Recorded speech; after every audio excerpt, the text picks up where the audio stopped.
Hello everyone, I'm Alexandra August. I'm Johnny Kolosinski. And welcome to the DiscoTrek. We are a Star Trek Discovery recap podcast. We come at you every Friday morning with hot takes on Thursday night's episode. Yep, for one more week. Yeah, for one more week. We can be found on Twitter at the DiscoTrek. We can be found on Facebook at the DiscoTrek. The DiscoTrek. And we can be found wherever quality podcasts are sold. Absolutely. Spotify, iTunes, Stitcher, wherever you can find them. And then also you can find me, Alexandra August, at ALX August on Twitter. I write for Screen Rant and CBR and Fandom. Where can we find you, Johnny? You can find me on Twitter at Cycloptico. I talk about Star Trek and work. It's pretty good. Yep, it's true. These are all true things. Tonight's episode was the first of a two-parter season finale, Such Sweet Sorrow, episode 13 of season 2. Sees Burnham realizing that she must become the Red Angel and ferry Discovery into the future so that the sphere data control needs to become sentient is out of their reach. Yeah. Is this the first... Well, I guess we had a 3-parter last season in the Mirror Universe. But we haven't had any true 2-parters other than that, really, and the pilot 2-piece. Yeah. And what's interesting, too, is the Section 31 3-parter was kind of toward the end of the first season, but wasn't actually the finale. Quite the finale, yeah. So overall, what were your thoughts? I had a really good time with this one. I am a sucker for punchy dialogue, and this was full of it. I think I replayed I think we got our first senior staff meeting, like official at a conference table. We got one when Pike got rid of the ready room. We got one earlier, like episode 3 or episode 4 when they were talking about pre-Spock. But were they standing? Nope, they were at a table. Oh, all right. Well, we got our second one, and it was exciting. So it really felt like a good old TNG. We got everyone from one department, or one person from every department. Everybody kind of ping-ponging ideas off of each other, and the exchange that I kept replaying, just so I could get it right, was when they were talking about the supernovas, and George was like, "Well, just send an antimatter torpedo into a star into a nova. Like, why aren't you doing that?" And Saru just says, "We would be directly responsible for destroying all life within dozens of light years, if not more." I thought there were no bad ideas. Yeah, it was just really there's bad ideas. That's a bad idea. Thought there were no bad ideas. That's a lie. That's a bad one. It was great. Yeah. And even Burnham's, we're not doing that. Slow clap. Georgiou was in fine form. Every minute of it. I didn't love her stuff with Poe just because it felt a little bit hammy at that point, but I was fine with it because Poe's delightful. Yeah. Poe was really just kind of the wonderful example of what STEM can do for girls. And also, the line where Georgiou just kind of yanks Burnham aside and says, "This is stupid. You flinging yourself into the future like a galactic rubber band with a martyr complex." Slow clap. It's my wife Katie and I were talking about how much this Georgiou has grown on us, because I was pretty critical of them bringing her back this quickly, and I think we both were. Yeah, and she's definitely grown on me, and she's still mustache twirly, but it's a front. Yeah, and even though I'm still a little bit like meh at the characterization of this Emperor of the Terran universe turning into this like just sort of an anti-hero. I'm still not on board with that, but it's the character that we have now, and I enjoy the end result.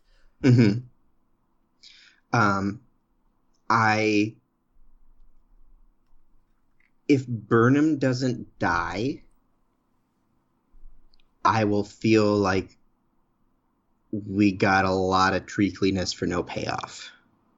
Yeah. I will say there were not one but 2 goodbye montages this episode. Mm-hmm. Burnham's parents stopped by to say goodbye just because that's what Yeah, because you're going off to college or 450 years in the future or whatever. In the middle of a military conflict. Like, I understand that Sarek's an ambassador, but it was sort of, I didn't mind the scene itself, but I was like, I think we were talking about this a little bit before the podcast. My sort of ultimate review in a nutshell would be that I enjoyed so much of this, but it did feel to a degree like filler building up to the real action. Mm-hmm. And the pacing felt just a little bit strange, considering in the first kind of the first act, we got Burnham glimpsing the future, and then the future, that really bloody future, and then that really bloody future actually happening, and then her getting knocked back an hour in time, which I don't know that we got an explanation for.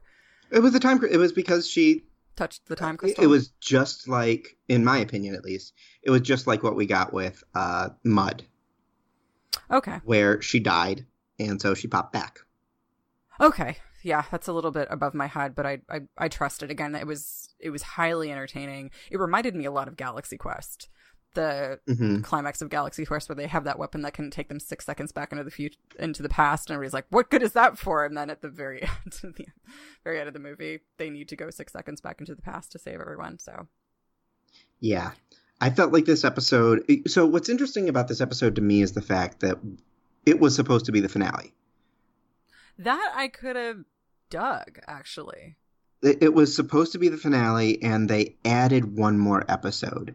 And because of the fact that it was Act 1, Act 2, okay, let's all hug it out, Act 5, to be continued, it makes me wonder why they chose to split it. Not criticize the choice, but what about it said we can't be a little bit tighter with the kumbaya moments and save ourselves a few $1 million. Yeah, so you're just wondering what happens next week? Yeah. I am too. I'm wondering about the behind the scenes choice more than anything else. I'm not criticizing it. It just it doesn't seem like this episode was great. It doesn't seem like it would have been lesser had it been a faster paced action episode. I agree. Yeah, I think that kind of, like I said, that kind of goes down to the pacing with me and just sort of placing everything where it was placed. And like I said, the double goodbye montage was a little bit strange.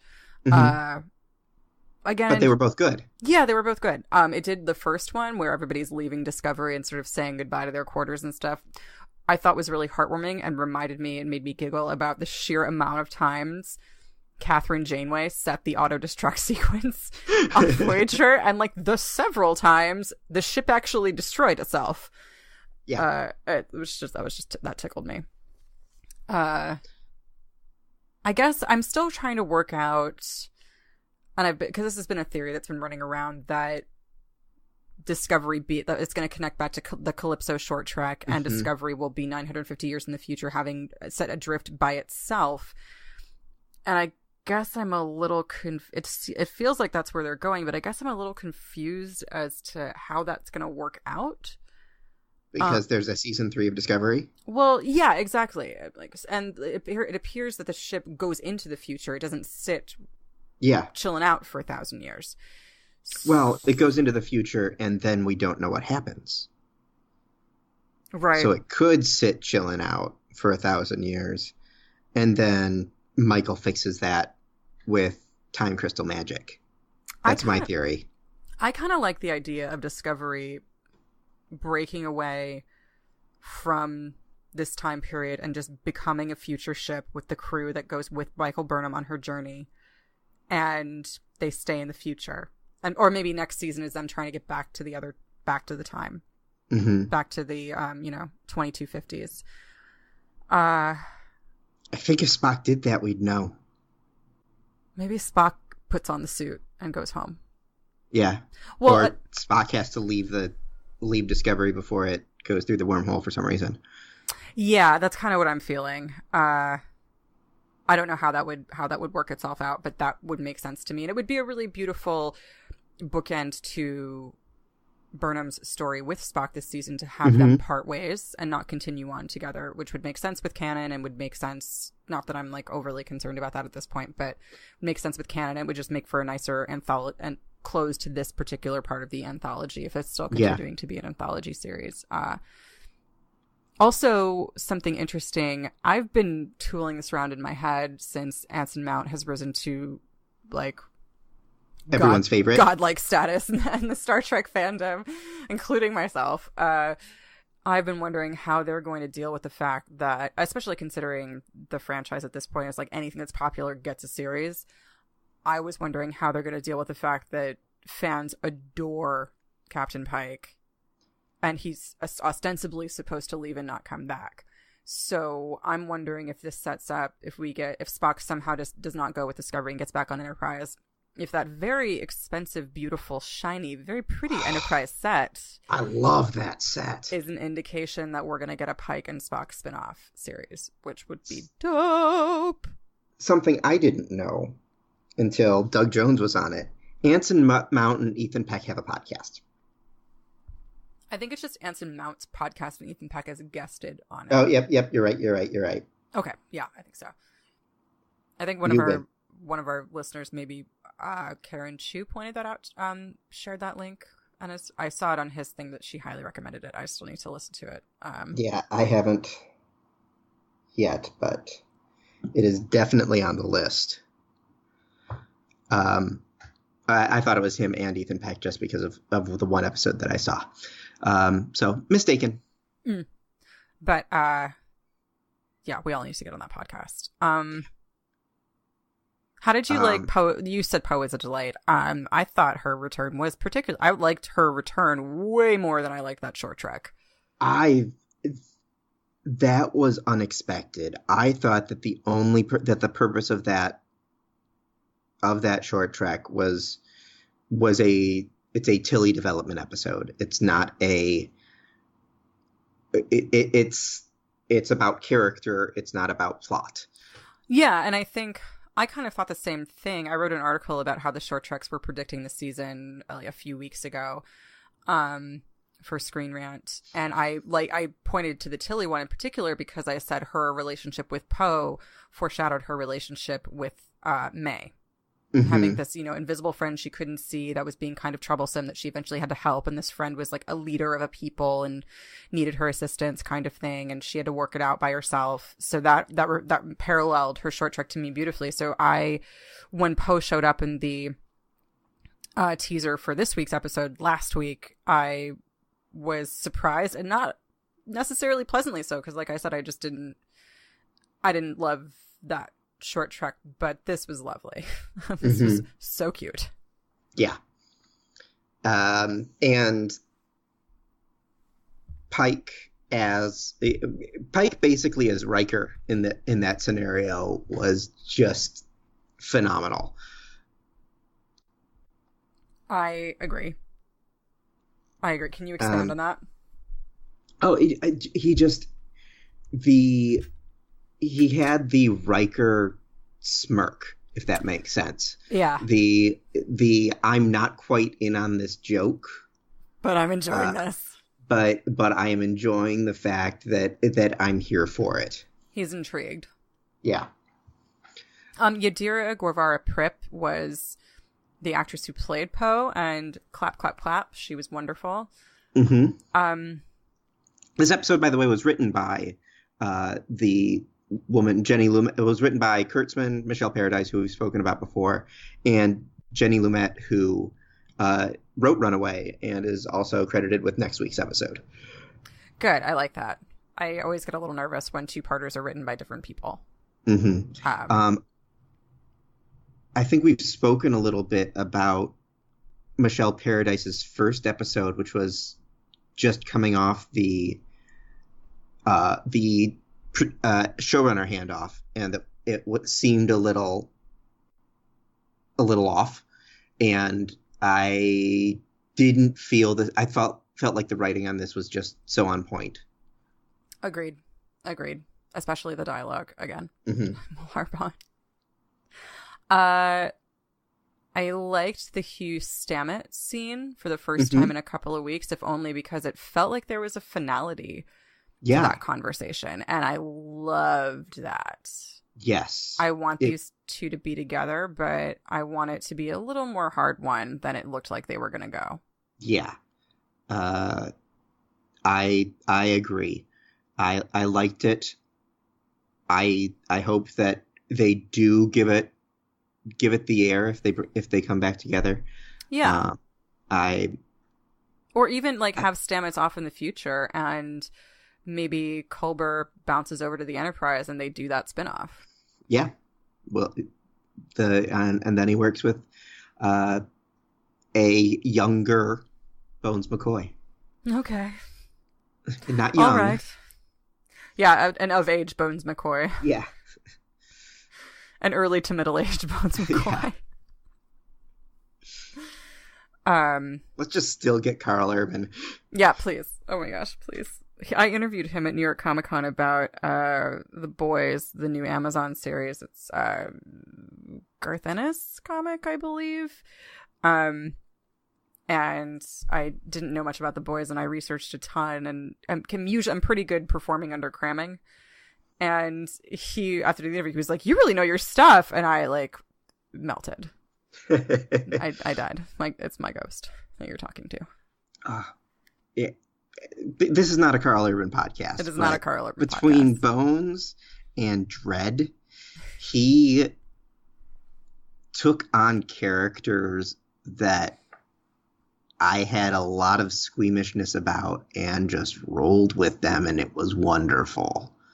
Yeah, and I like his ability to sort of chew the scenery and be a little hammy, and that just worked for Bones for me. Mm-hmm. I didn't and see for Dread. I didn't see that, but I will trust you. I like him, especially in Thor Ragnarok. Oh, I forgot he was in Thor Ragnarok. Yeah, well, he's like an unexpected chameleon, because you look at him and you wouldn't expect him to be like a Charlton Copley or somebody like that who really just disappears into whatever role they're playing, but he kind of does, and it's very But at the same time, I was introduced to him in a role where you never saw anything but his mouth. That's Dread, not Bones. Unique, I was gonna say. This episode also felt like a love letter to Captain Pike, which made me happy. I loved seeing him in his Enterprise uniform. Yep, those uniforms are just sick. They really are. I think I like the Discovery uniforms, but I love the 5-year mission uniforms. They're so bold, and like you want to touch them, and yeah. I didn't notice the first time we saw them in the first Pike episode. Didn't notice that they still had the piping on the shoulders. And I it's didn't a good notice look. that. Yep. Yeah. I've spent the entire season wondering why, just trying to parse why I like Pike, or we like Pike so much. And I feel like I've come down to the idea that he's kind of something we haven't seen in a male Star Trek captain before, and maybe not even in Janeway. This sort of effortless emotional connection to the crew, while at the same time maintaining professionalism and maintaining professionalism, maintaining his performance to a degree, without letting his obvious feelings for his crew get in the way of his decision making, but in fact inform it. It really comes back full circle to what Anson Mount said in the initial sort of introductory behind the scenes videos to Pike, which is that he uses his crew to sort of help he values his crew as a resource. And I thought that was just going to be him sort of respecting their opinions and letting everyone talk, but really he gives them so much emotional space. Yeah. Which is something that we don't see in a lot of military shows. He's very sensitive. And I noticed that especially, I think, in the Red Angel, when, maybe not the Red Angel, the one right after, Through the Valley of Shadows, when Burnham is sort of indignant and insistent that they do something, and she speaks out of turn and kind of disrespectfully, and Pike is like, looks at her and he's like, okay, why do you think that? And I feel like that could have gone a super touchy-feely, I'm a counselor, not a captain way, but really the entire time, I think just the brilliance of this performance is that he's maintained a sensitivity we've never really seen from a Star Trek captain, while at the same time maintaining his objectivity. Yeah, because you had Picard and Sisko, who for the most part kept their distance, and Janeway, who was inconsistent. Yeah, I would agree with that, and I think that's less due to Kay Mulgrew and more due to just the way she was written. But also, Janeway was very haunted and had this dark side to her that she took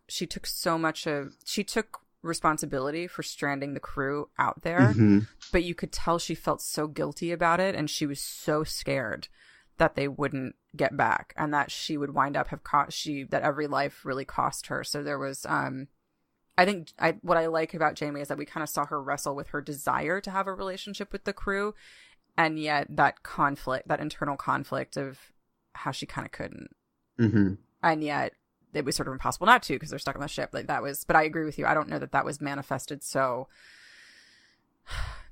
well on the show, just because I think you're right. It was fairly inconsistent. I think it was they weren't able to do anything serialized at all. And so they weren't able to, that affected how she would learn from previous issues. Whether it would be inconsistent, whether she would react in a new way or the same way. If that makes sense. No, I'm reminded of the Voyager conspiracy, this weird episode. I want to say it was like 6th season. With the one where 7 of 9, all of a sudden, 7 of 9 starts reading InfoWars. Basically, yeah. And starts solving a bunch of problems because she can extrapolate a bunch of data and predict things that are going to go wrong. But then eventually she predicts that, like, the Maquis on a secret mission to destroy the star. I don't know. She goes way off the deep end. And at some point during the episode, Chakotay looks at Janeway and he says, "You're about to make a big announcement." She goes, "What?" He goes, "You're playing with your comm badge. You do it every time." And she looks down and she's toying with her comm badge. She's like, "What?" And then walks away. And she had never done that ever. Yeah. In the entire run of the series. And it was just got to the point where, like, I love Voyager and I know a lot of people do, but I feel like when people get frustrated with Voyager, it's not all just, oh, we didn't like this new version of Trek. Like, there are some frustrating issues with it. Consistency issues that come up, and I feel like that's a good example of one of them. Compared to West Wing, for example, where you put your hands in your pockets and you looked away, and he'd done that. Yes. Very nice. Very nice. I just started rewatching West Wing because my roommate's watching it. Yeah, first season West Wing is just... Yeah. Heroin. But then Mandy dies and everything goes great. I liked Mandy, okay? Y'all can step off about Mandy. Mandy is the equivalent of... Mandy is the quintessential 90s television character. It's like it's like they said, okay, we're going to have this television series that's going to pull us into the 21st century, and it's also going to have Monica from Friends. True. This is the DiscoTrek, a West Wing podcast. They're all West Wing podcasts, really. Really. What else stood out for you? Like I said, the Enterprise was gorgeous. The number one as number one, anticipating the orders and having done it 2 weeks ago. Oh God, just is pretty darn great. I'm glad that we only got her in 3 episodes, though. If this is the character she's going to be, I'm happy for that in limited doses, I guess. Like until she's around for longer, where we can see her get a little bit more shaded in. I'm glad that she wasn't just the woman every episode who was like, I have the solution. I'm perfect. Exactly. Yeah. I think the technical term for that is Mary Sue, but I hate that term. I don't think now Mary Sue is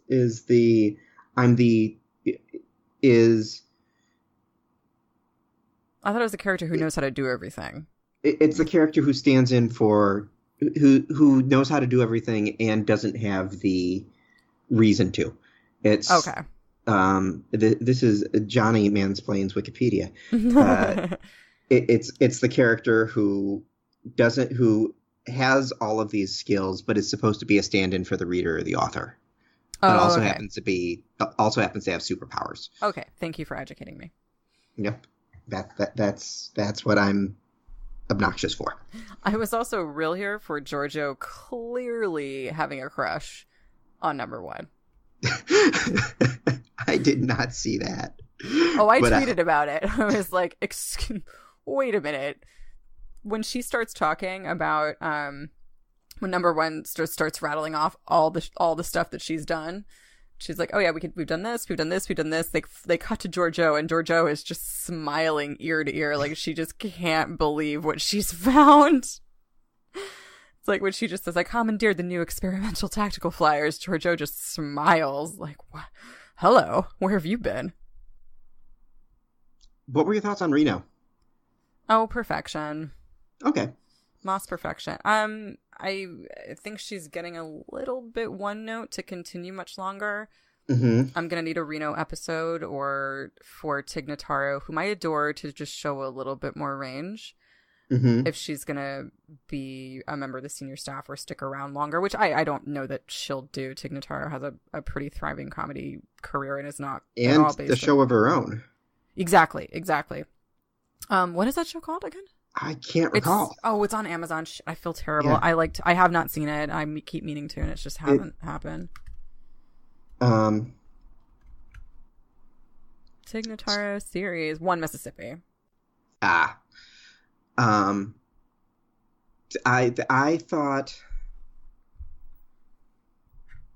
thought she was a little more Wesley than Poe. In the I'm going to step in with the right solution and get it done. To me. Yeah. I did like the moment she had with Poe when she was identifying what Poe was kind of doing. I liked that a lot. That was sort of this glimpse of humanity and tenderness in her, where she wasn't this acerbic, sarcastic, jokey person, which is, which is highly entertaining, but also like a little bit two-dimensional.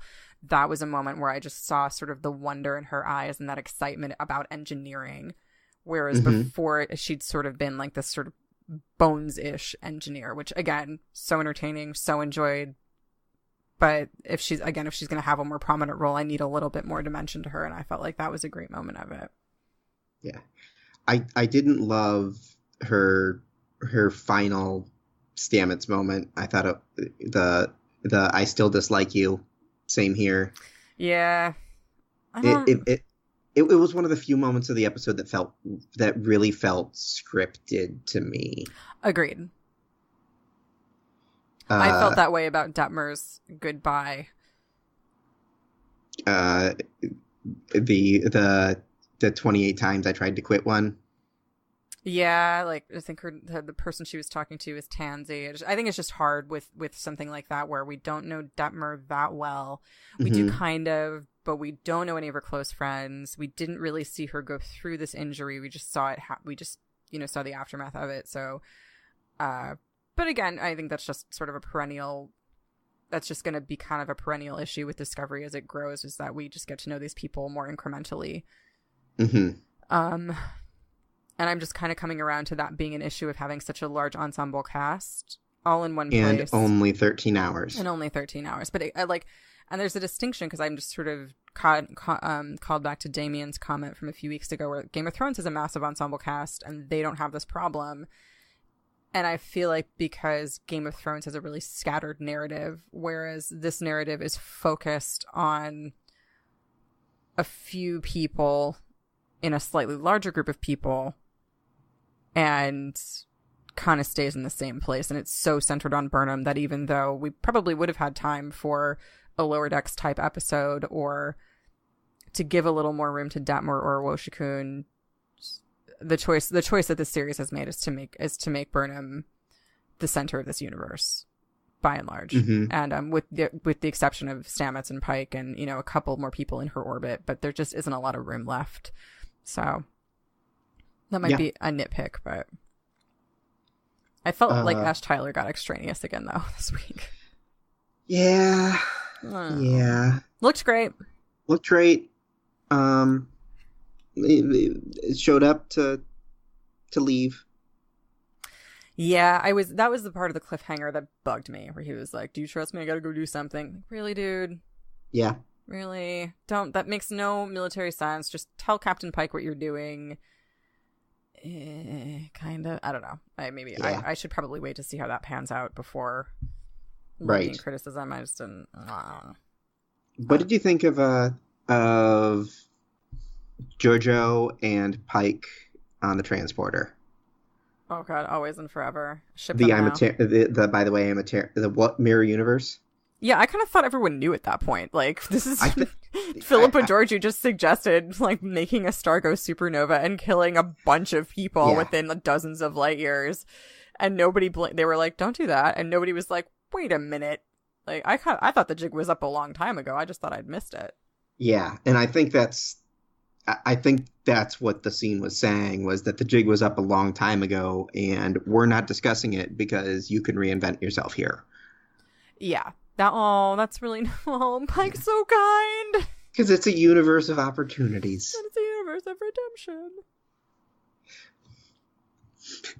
Now I just want to sing the Different Strokes theme. I just want Pike to hug me. Like, I feel like if I got to meet him and hang out with him, he could just fix it. Fix it. Whatever it is, Pike can fix it. Mm-hmm. Because we like Pike. We like Pike so much. I don't feel like I can go into predictions for the next episode, though. I hereby predict that Mud's going to show up because we are 3 for 3 on the short tracks, and I am here for it. And Army of Robot Muds defeats Section 31. We were, my friend... heard it here first. Oh, God. All those little robots that we saw spanning it that were surrounding Burnham, those Muds. Those are all Muds. Those are Muds. Dusty Stowe and I, who's another writer at Screen Rant that I've dropped before, we were just nattering about this last week and talking about how like Mud needs to show up, and like we were just hoping that somebody who's been around the entire time is going to turn out to be a Mud android. And I was just like, oh my God, if it's Tyler, I will marry this show. Like, please tell me Ash Tyler at some point just like clicks a hologram and he's been Mud the entire time. I will eat my hat and I will tattoo Star Trek Discovery on my face. Tig Notaro flashes forward to the future and she's sipping jippers on a beach somewhere. Jippers on a beach, jippers on a beach, jippers on a beach. I would have been fine with, part of me is a little disappointed because I would have been fine with Calypso just kind of staying neatly tucked away in its own precious little universe. I thought it was just the more the season wore on, the more I grew to like that episode, which was interesting because I didn't love it at first. But I kind of wanted it to just stay on its own and remain this little weird mystery. But I think with the Discovery being front and center in it, it's kind of hard for it not to. I'm the exact opposite. I thought I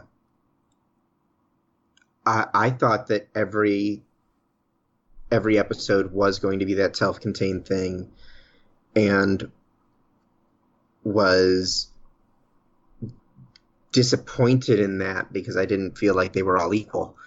And so seeing them all coming to play has been really exciting for me. Oh, that's really, I felt that way about them, except for the Saru one. I figured we'd see more of his family.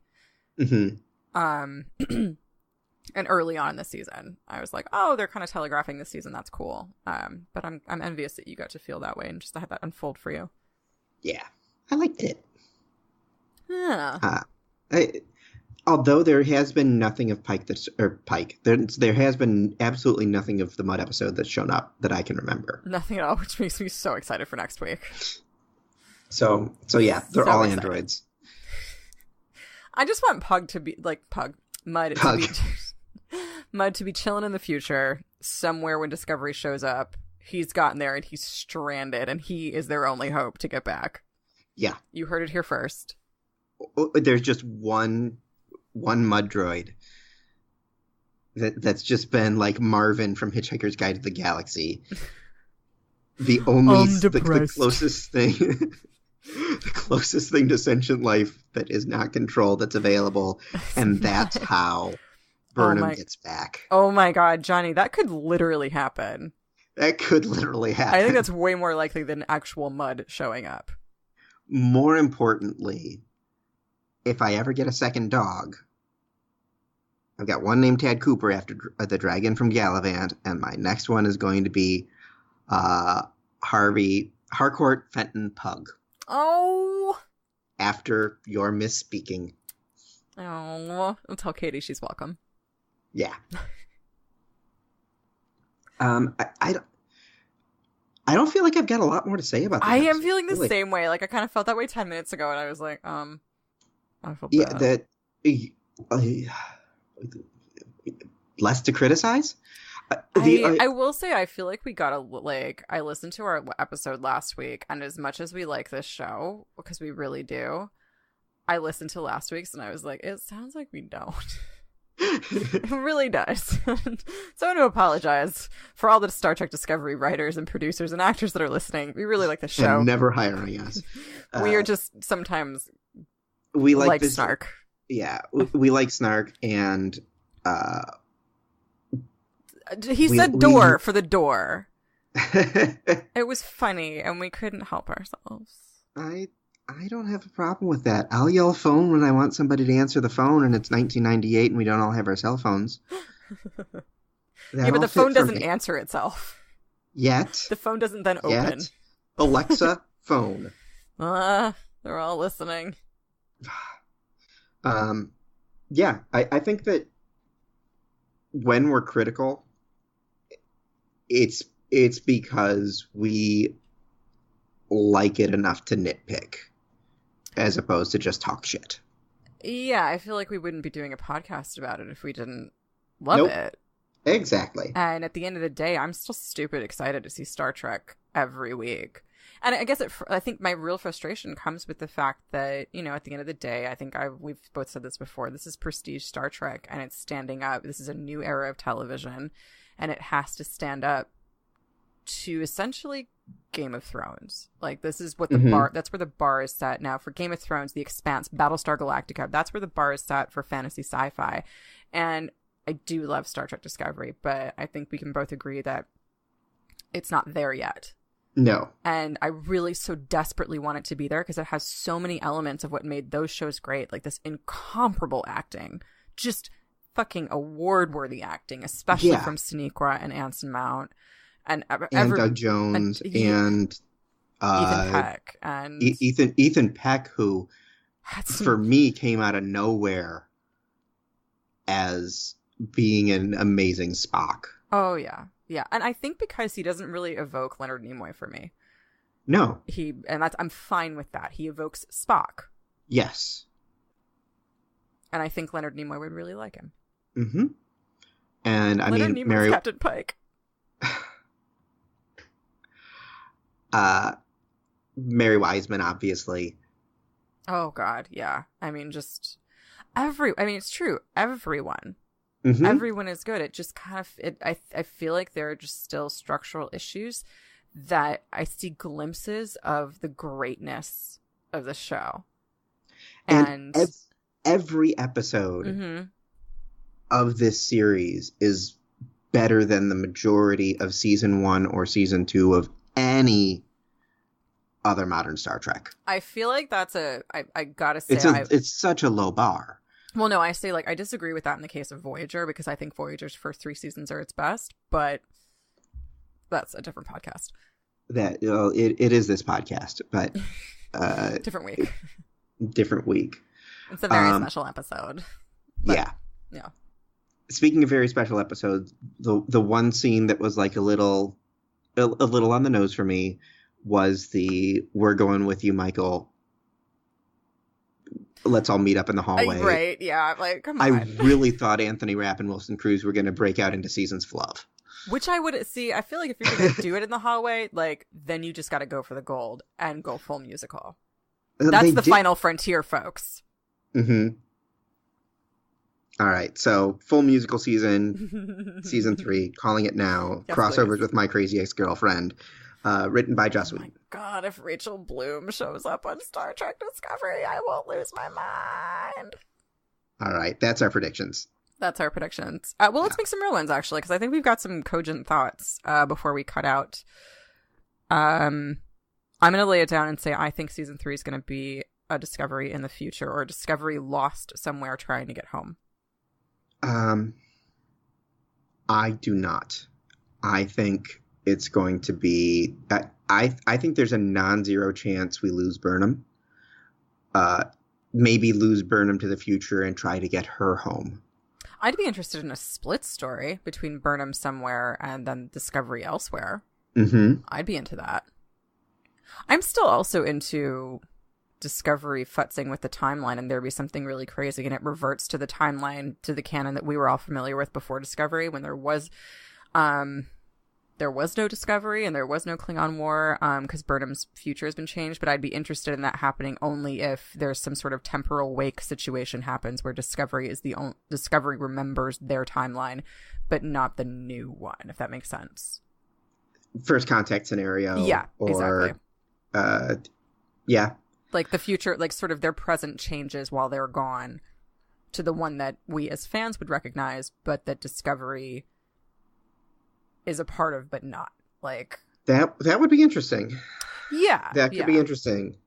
I think it'd be hard to execute, and it would sort of I think it'd give us three separate groupings of series, though. It'd mean that we'd have the original universe, the Kelvin universe, and the Discovery universe.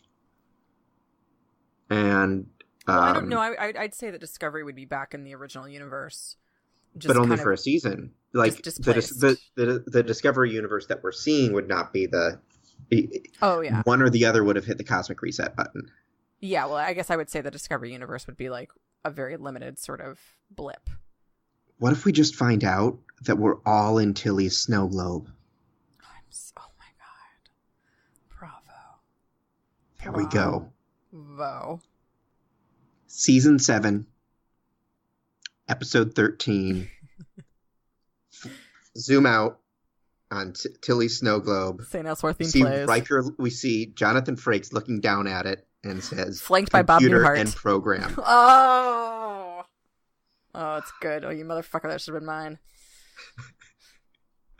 All right. If that happens, you'll hear about it here on the DiscoTrek. Mm-hmm. Also every Friday. Every Friday. Every Friday, except for, next week after next week, we're going to take a break. We're going to talk about Game of Thrones for a bit. Then we'll be back with some deep dives. Yes, we will. We're going to have some announcements for you. Our continuing Evergreen Star Trek podcast, which Johnny and I are pretty committed to doing. Our continuing mission. Oh my God. Did we just come up with a title for the podcast? I think we might have found a new title for the podcast. Okay, we gotta go. We have to Google it. Stuff to talk about. Bye, guys. Wait. Before you go, we do a Game of Thrones podcast, which will be premiering on Sunday. On Tuesday. Wait, yeah, the show's gonna be premiering on Sunday. We will be Got Thrones. We'll be back with gangbusters. That's not how that phrase goes. We'll be back on Tuesday. We'll be back with gangs. Back with gangs. On Tuesday with our discussion of whatever the season premiere of Game of Thrones is called, because they haven't released titles yet. It's very exciting. I think the Hound's going to survive. Send tweet. And we did just release a very long retrospective on so long. 7. It was really long. I listened to it today in the car with my mom, and I was like, we maybe could have cut some of this.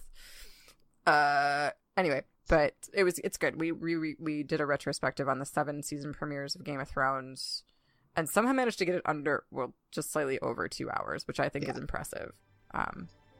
So check that out. It's on the My gut prediction for season 8 title of Game of Thrones, by the way, is These Are the Voyages. Oh, it's very dope. It's just the gold. It's just Euron. So fired. What if Euron gets a spinoff? And that's what it's called. Yeah. All right, folks. Until next week, I'll be sipping jippers on a beach somewhere. I'll be appearing on a bunch of different radio stations talking about Game of Thrones in England. So tune in for that. Follow me on Twitter. All right. Bye, folks. Bye, folks.